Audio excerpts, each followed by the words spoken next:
Louvado e exaltado seja o nosso Redentor Jesus Cristo. Prosseguimos com o nosso intento que começamos na semana passada, no livro do profeta Daniel.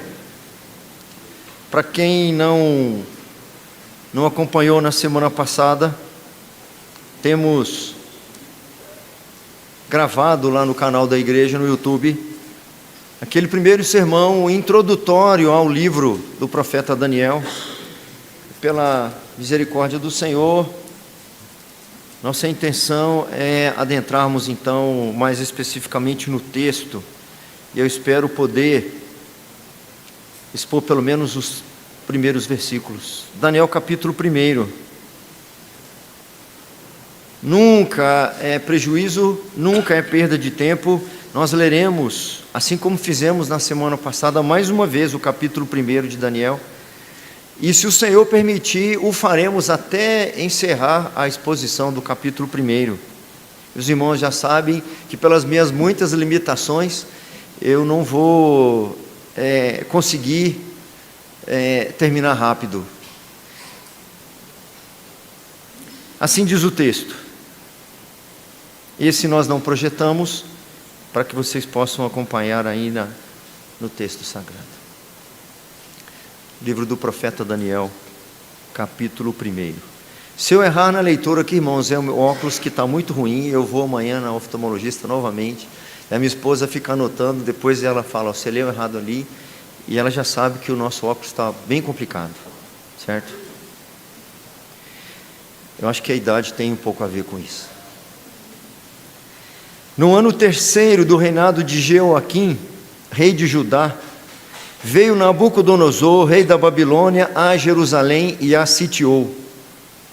O Senhor lhe entregou nas mãos a Jeoaquim, rei de Judá, e alguns dos utensílios da casa de Deus. A estes, levou-os para a terra de Sinar, para a casa do seu Deus, e os pôs na casa do tesouro do seu Deus. Disse o rei a Aspenaz, chefe dos eunucos, que trouxesse alguns dos filhos de Israel, tanto da linhagem real como dos nobres, jovens sem nenhum defeito, de boa aparência, instruídos em toda a sabedoria, doutos em ciência, versados no conhecimento, e que fossem competentes para assistirem no palácio do rei, e lhes ensinasse a cultura e a língua dos caldeus. O 5. Determinou-lhes a ração diária das finas iguarias da mesa real e do vinho que ele bebia, e que assim fossem mantidos por 3 anos, ao cabo dos quais assistiriam diante do rei. Entre eles se achava, dos filhos de Judá, Daniel, Hananias, Misael e Azarias. O chefe dos eunucos lhes pôs outros nomes, a saber, a Daniel, o de Beltesazar, a Hananias, o de Sadraque, a Misael, o de Mesaque, e a Azarias, o de Abed-nego. Resolveu Daniel, firmemente, não contaminar-se com as finas iguarias do rei, nem com o vinho que ele bebia. Então pediu ao chefe dos eunucos que lhe permitisse não contaminar-se. Ora, Deus concedeu a Daniel misericórdia e compreensão da parte do chefe dos eunucos. 10.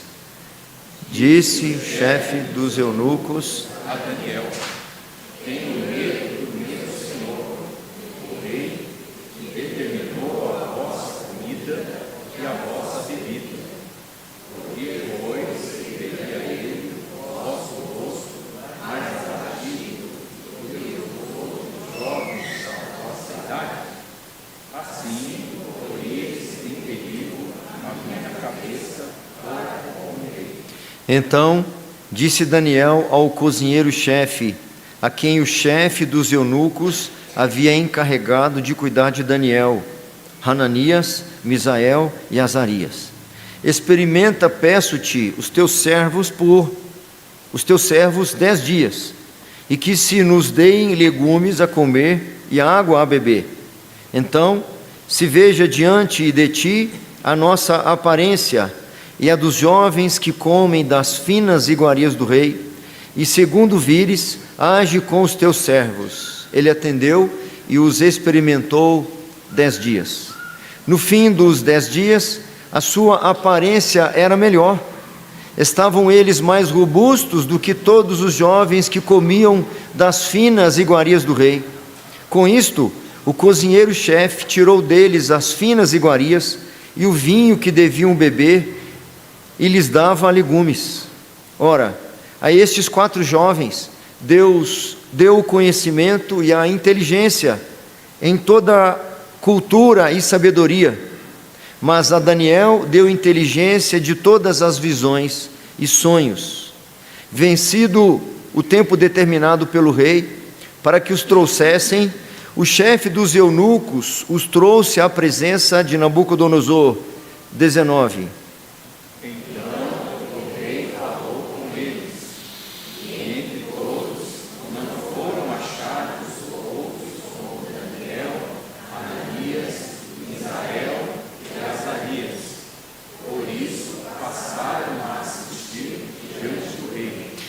Em toda matéria de sabedoria e de inteligência, sobre que o rei lhes fez perguntas, os achou 10 vezes mais doutos do que todos os magos e encantadores que havia em todo o seu reino. Daniel continuou até ao 1º ano do rei Ciro. Vamos orar mais uma vez ao Senhor. Senhor Deus de Abraão, Deus de Isaque e Deus de Jacó, prostramo-nos ante o estrado dos teus pés, reconhecendo que és Deus, que és Senhor e que não há nenhum outro além de ti. Submetemo-nos ante a tua palavra inerrante, inspirada e totalmente autoritativa, reconhecendo que assim como a chuva e a neve não retornam sem que antes cumpram o papel pelo qual foram designadas, assim também será a tua palavra, ó Deus, que de acordo com ela mesma é mais penetrante do que espada de 2 gumes. E nós ansiamos, ó Deus, que como boa semente seja semeada no mais profundo do nosso coração, e que essa semente produza frutos, ó Deus, de conversão, de arrependimento, de reconciliação, de edificação, de avanço na fé, e que isso tudo venha redundar para o louvor da tua glória. Fala conosco, Senhor, instrua-nos nesta hora, dê-nos a porção que nossa alma carece, é a oração que fazemos no nome precioso de Jesus. Amém. Um conceito-chave em toda a revelação bíblica é aliança. Muitas vezes aparece a palavra de forma explícita e outras tantas vezes o seu conceito. Vimos na semana passada que há muito tempo, antes do período em que se deu os eventos aqui do livro do profeta Daniel, Deus escolheu um homem, Abraão, e lhe prometera que ele seria pai de uma numerosa nação. E a partir dali, a partir de um homem idoso, cuja esposa era estéril, Deus vem formando um povo para si. Nas palavras de Moisés, nós encontramos o seguinte registro: porque tu és povo santo ao Senhor. Moisés se referindo ao povo de Israel. Porque tu és povo santo ao Senhor teu Deus.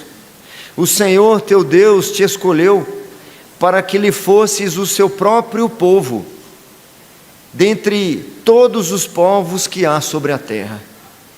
Não vos teve o Senhor afeição, nem vos escolheu porque fosseis mais numerosos do que qualquer povo, pois éreis o menor de todos os povos. Mas porque o Senhor vos amava e para guardar o juramento que fizera a vossos pais?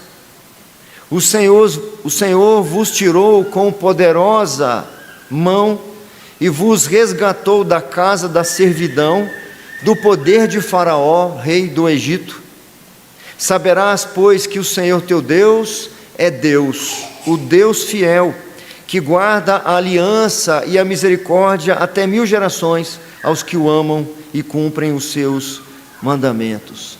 Eu preciso ler as Escrituras sempre na perspectiva de que está se desenrolando uma aliança entre Deus e o seu povo, que inicia com esse casal, idosos, cuja esposa era estéril. Nós, então, vamos percorrendo a partir do texto de Gênesis, quando Deus chama Abraão para esta aliança. Nós vemos então, ao desenrolar dessa aliança, algumas coisas acontecem, e uma delas são os percalços, as oposições, as lutas e dificuldades para que essa promessa não se cumpra, para que essa aliança não se estenda no decurso das gerações. E apesar desses percalços, e algumas vezes a própria dureza do coração do povo, de alguma forma tentando romper essa aliança, apesar disso o Senhor mantém a sua promessa, porque a aliança do Senhor lhe é uma coisa cara. Ainda que o povo se desviasse, ainda que o povo fosse chamado povo de dura cerviz, Deus permanece fiel. Deus jamais seria infiel e destrataria ou descumpriria a sua promessa. Paulo, na carta a Timóteo, vai dizer para nós algo que fez com que o Senhor mantivesse a sua aliança. Não era a obediência do povo, não era a fidelidade do povo, mas a sua própria fidelidade. Paulo diz assim para Timóteo: se somos infiéis, ele permanece fiel, pois de maneira nenhuma pode negar-se a si mesmo. Mesmo em meio à incredulidade, mesmo em meio a momentos de muita infidelidade, Deus manteve, Deus preservou um grupo, ainda que em alguns momentos esse grupo fosse muito restrito, como aqui. Esse minúsculo remanescente fiel existiu durante os 70 anos do cativeiro. Mesmo que o povo, de um modo geral, tenha sido levado para o cativeiro, justamente por causa da sua infidelidade, entre o bando de infiéis, o Senhor preservou alguns fiéis no meio da multidão que estava sendo disciplinada e corrigida pelo Senhor. Esses, ainda que poucos, viviam de maneira a agradá-lo, mesmo naquela longínqua e perversa Babilônia. Nos dias do cativeiro, no livro do profeta Daniel, além de alguns poucos anônimos, nós temos esses 4: Daniel, Ananias, Misael e Azarias. Apenas 4 aparentes pequeninos luzeiros, e mais alguns poucos brilhavam no meio da escuridão espiritual daqueles dias, porque a escuridão espiritual se dava pela nação perversa da Babilônia, pelos pagãos todos que faziam parte dela, e os próprios israelenses que foram levados justamente por causa da sua infidelidade. Para onde eles olhavam, eles encontrariam a mesma coisa: distanciamento do Senhor. Eles não encontravam apoio na coletividade, pelo contrário. Deus não se interessa muito com números, mas por sua fidelidade à aliança, Ele ensina que manterá testemunhas fiéis ao seu pacto. A verdadeira religião continua e continuaria, não obstante todos os percalços, de forma ininterrupta, mesmo que a maioria lhe tivesse abandonado. Na Babilônia, Deus preservou em seu verdadeiro Israel um grupo reduzido, e a partir daquele pequeno grupo, a semente, a promessa, ela foi continuada. Nos 6 primeiros capítulos aqui do livro do profeta Daniel, nós encontramos como que esse minúsculo remanescente, fiel, permaneceu fiel em um ambiente hostil. E nós vimos já na semana passada que a temática principal do livro do profeta Daniel é justamente foi o tema da semana passada e será o tema de hoje: firmeza de fé em meio à hostilidade do mundo. Não só é a temática central do livro todo, como foi o tema do nosso sermão introdutório semana passada, e será o tema do sermão de hoje também.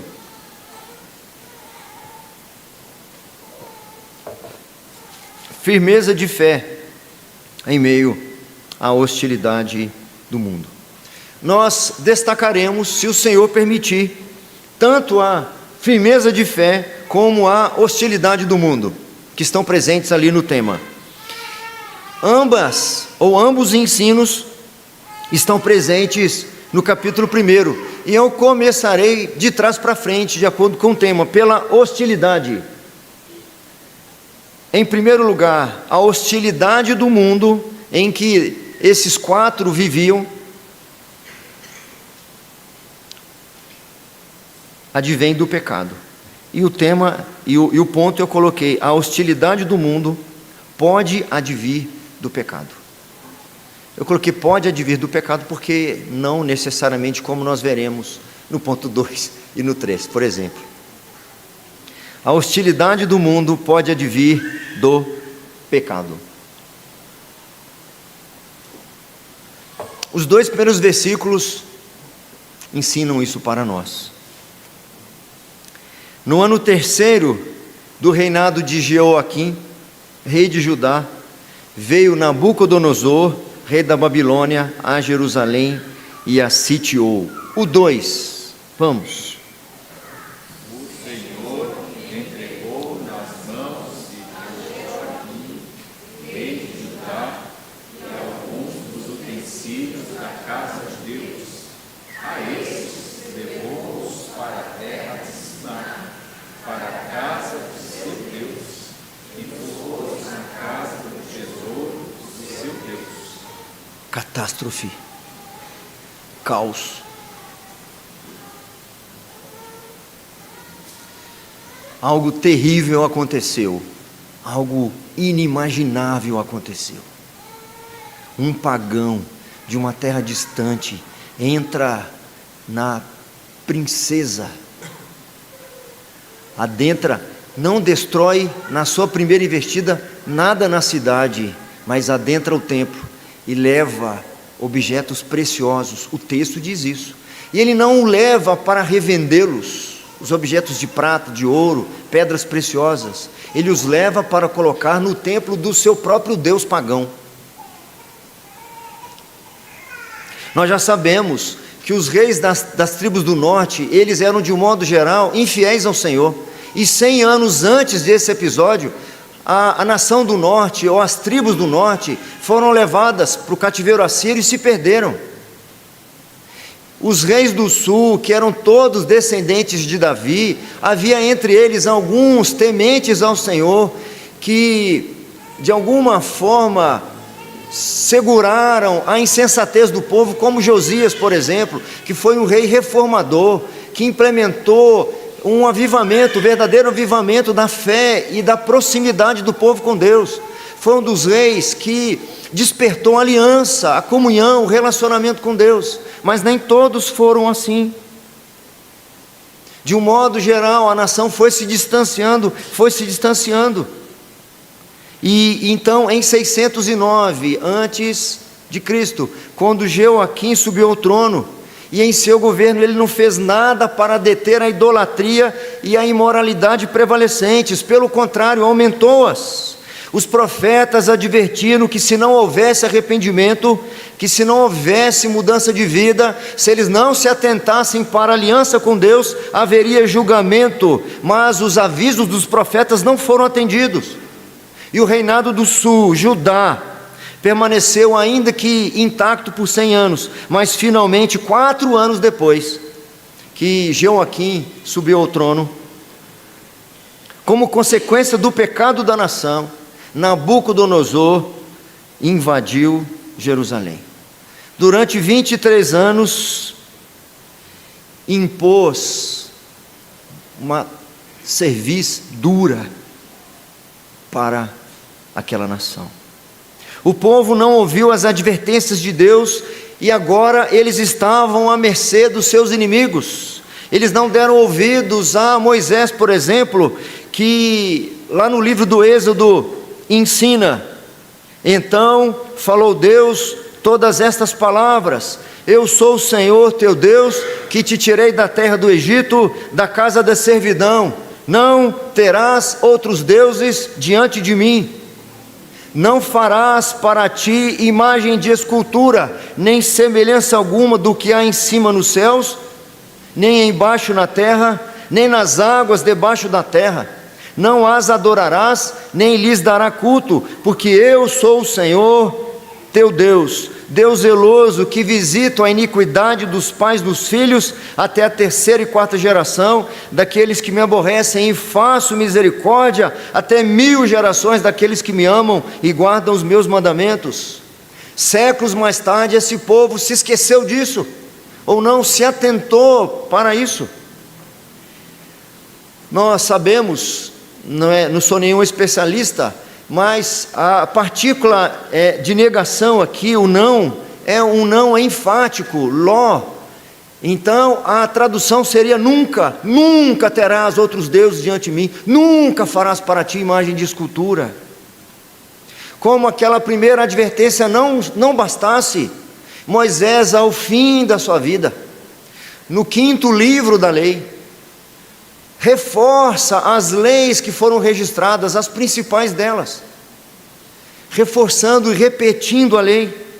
E aí no livro do Deuteronômio, chamou Moisés a todo o povo e disse-lhe: ouvi, ó Israel, os estatutos e juízos que hoje vos falo aos ouvidos, para que os aprendais e cuideis em os cumprirdes. O Senhor nosso Deus fez aliança conosco em Horebe, face a face falou o Senhor conosco no monte, no meio do fogo.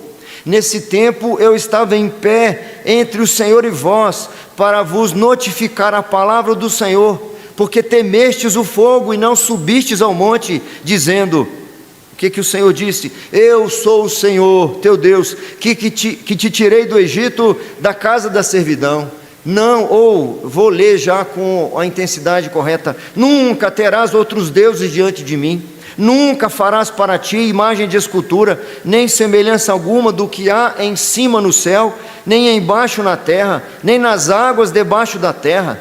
Nunca as adorarás, nem lhes dará culto, porque eu sou o Senhor teu Deus, sou o Deus zeloso, que visito a iniquidade dos pais nos filhos, até a terceira e quarta geração daqueles que me aborrecem, e faço misericórdia até 1000 gerações daqueles que me amam e guardam os meus mandamentos. Aqui estão apenas os 3 primeiros mandamentos. Moisés ainda vai dizer: guarda-te para que não esqueças o Senhor que te tirou da terra do Egito, da casa da servidão. O Senhor teu Deus temerás, a Ele servirás, e pelo seu nome jurarás. Não seguirás outros deuses, nenhum dos deuses dos povos que houver à roda de ti, porque o Senhor teu Deus é Deus zeloso no meio de ti, para que a ira do Senhor teu Deus não se acenda contra ti e te destrua de sobre a face da terra. E ele completa esse trecho dizendo: não tentarás o Senhor teu Deus como tentastes em Massá. O povo não ouviu Moisés.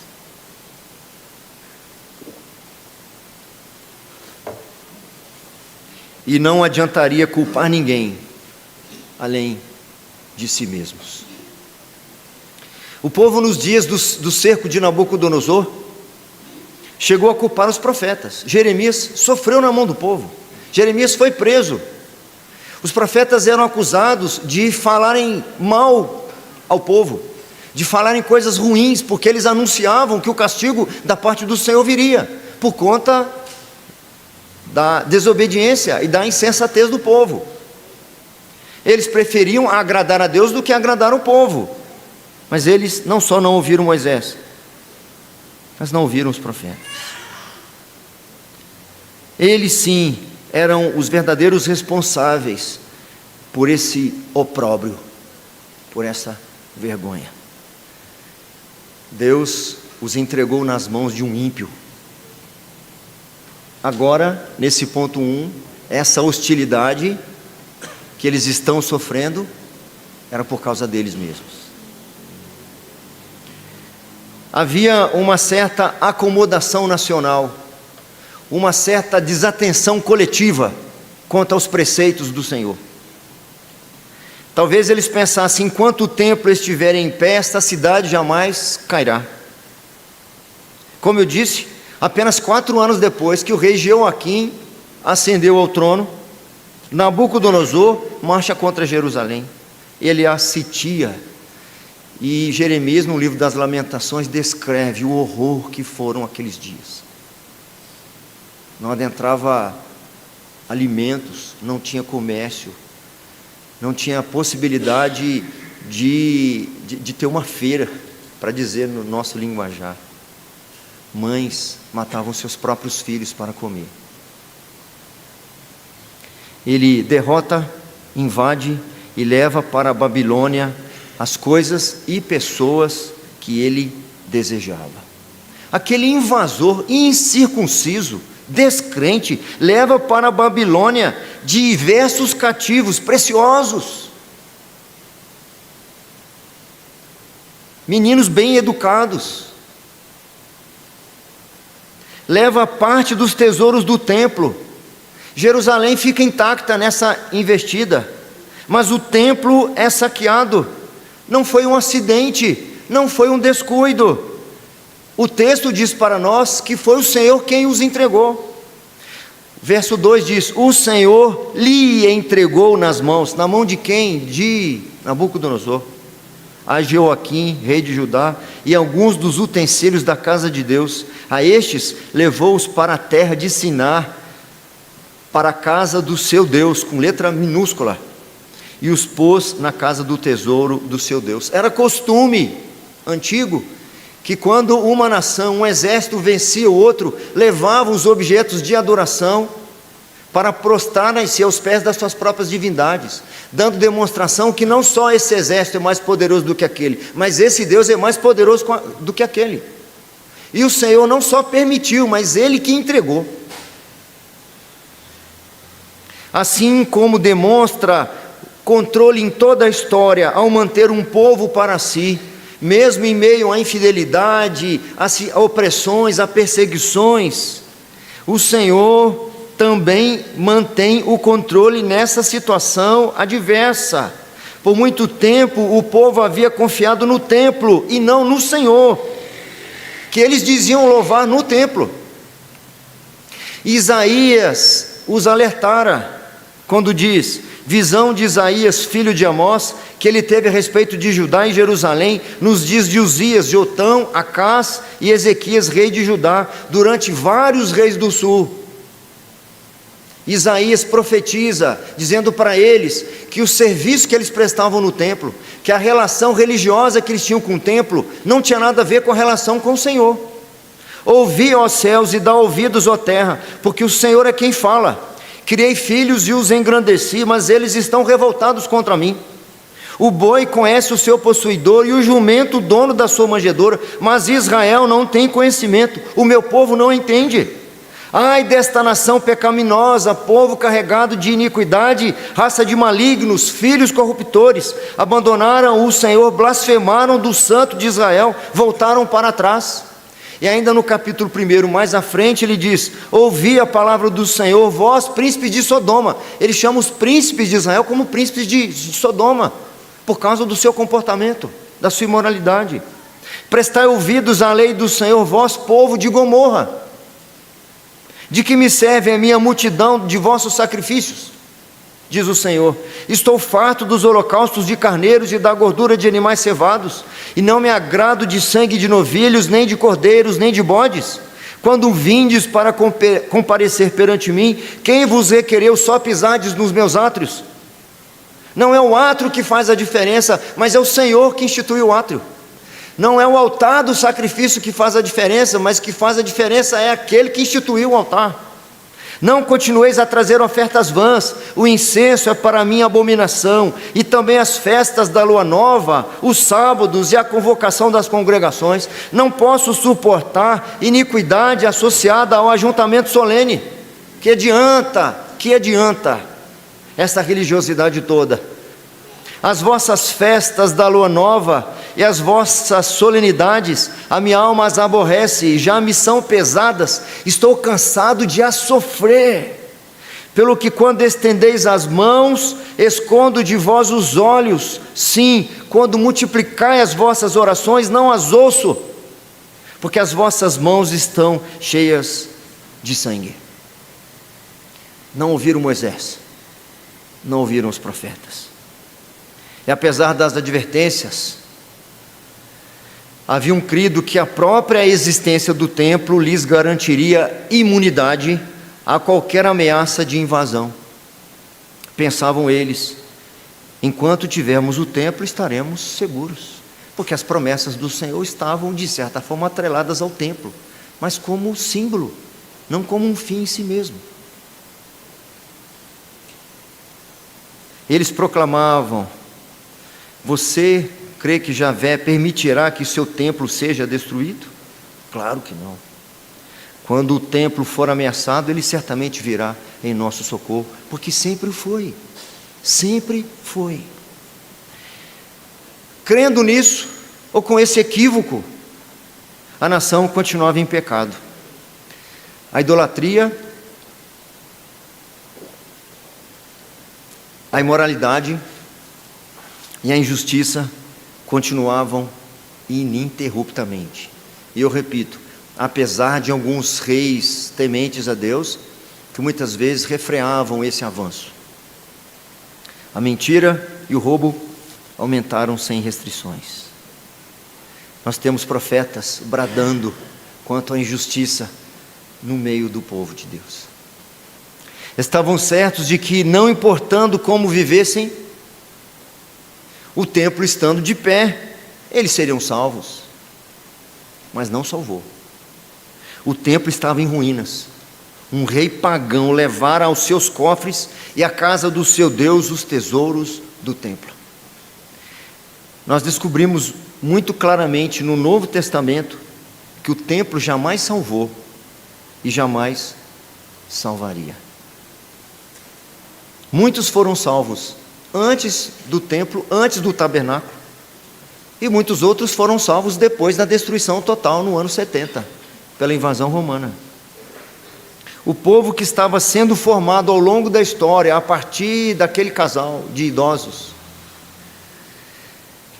esse povo que vem sendo formado ao longo da história só tinha um avalista,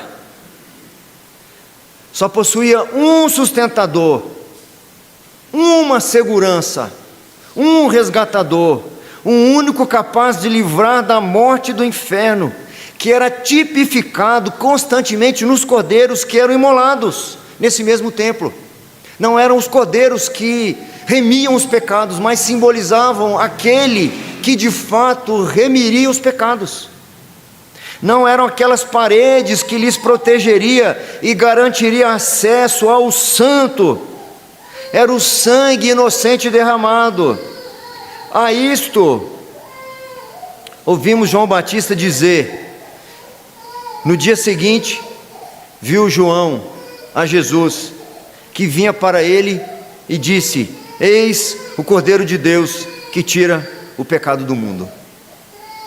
Não eram aquelas paredes que lhes protegeria, não eram aquelas construções e objetos que garantiriam acesso ao santo, ao eterno. Era o sangue do inocente derramado, que era simbolizado por séculos.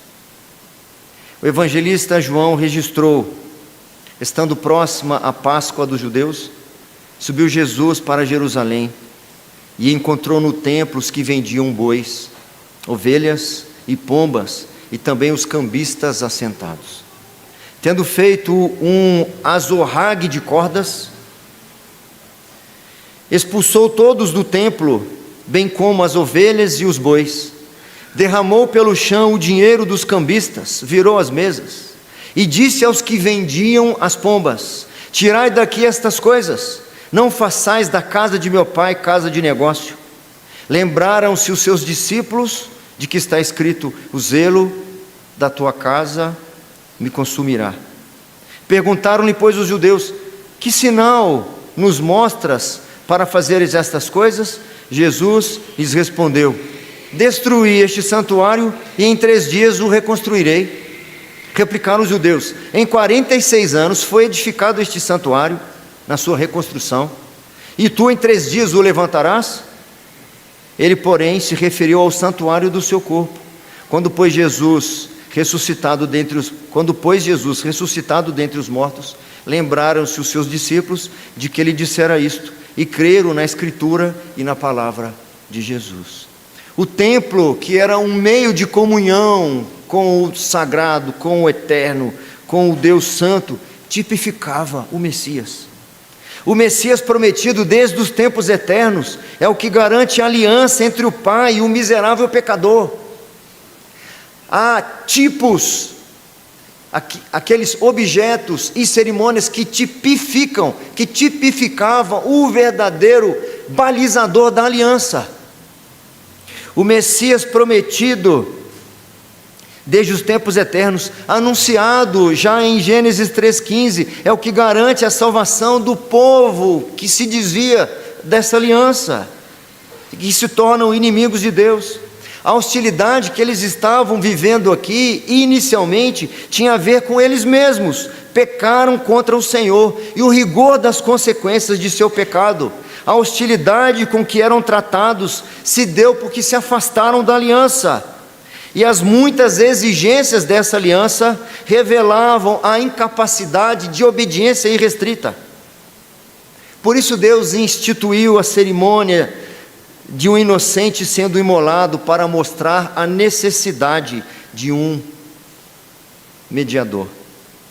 Por isso o templo, para servir de modo pedagógico, para demonstrar ao povo que era preciso um meio, um mediador de comunhão entre ele e o povo.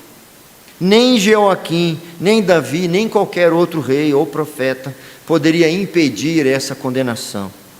Nem a momentânea, nem por momentânea que fosse, nem a condenação momentânea como o cativeiro, nem a condenação eterna. Não havia possibilidade de obediência perfeita. Esse povo iria mesmo para o cativeiro. E o Senhor quer revelar com isso, dizer que requer fidelidade total, obediência irrestrita. E o povo não conseguirá fazê-lo. E toda vez que o povo sofrer as consequências da sua desobediência, o Senhor estará lhes revelando: vocês precisam de alguém para se colocar entre vocês e mim. E Jesus vai dizer: sem mim, nada podeis fazer. Tudo aqui aponta para o resgatador de Israel, o Messias prometido, o Cristo de Deus. Eu quero encerrar com vocês lendo um texto de Lucas.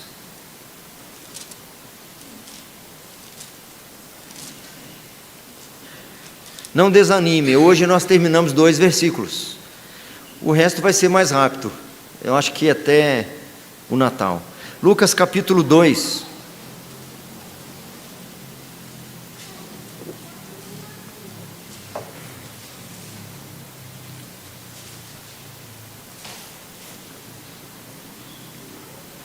Lucas capítulo 2.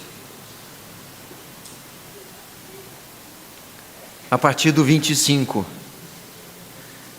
Havia em Jerusalém um homem chamado Simeão, homem este justo e piedoso, que esperava a consolação de Israel. E o Espírito Santo estava sobre ele. Revelara-lhe o Espírito Santo que não passaria pela morte antes de ver o Cristo do Senhor. O 27. Movido pelo Espírito, foi ao templo, e quando os pais